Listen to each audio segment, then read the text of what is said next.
نفسي احضر حاجه زي كده من زمان، كنت عايزه استفيد انا وكلبي، كنت عايزه اهدى.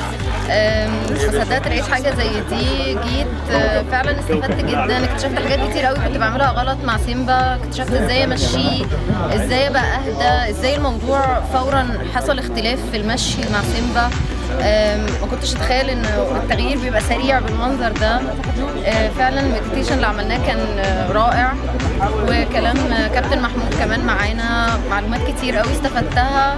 ان شاء الله ان شاء الله المره الجايه وكل مره ابقى معاكم. بالنسبه النهارده الايفنت كان جميل جدا، واحنا اتدربنا النهارده على المديتيشن وازاي نتعامل مع الكلاب، ونعمل كالم داون لنفسنا وللكلاب عشان نتعامل بطريقه ما تخليش الكلب هايبر كده او يقعد يتصرف تصرفات احنا مش عايزينها. وكان الايفنت جميل جدا، وشاركنا كلنا مع بعض يعني مع انواع مختلفه من الكلاب.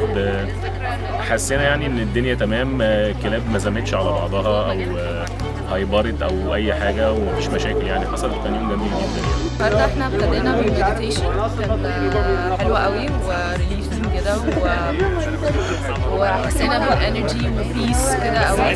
نطلع قعدنا نغمض عينينا ونعمل مديتيشن، ده فرق معانا ومع الكلاب بتاعتنا.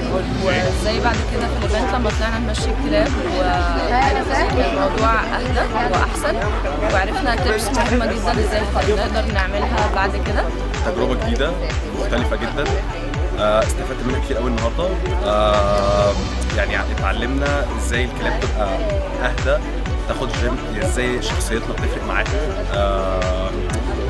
هدوء الكلب عامه بيجي من هدوء انا شخصيا وتصليحي ليه على طول.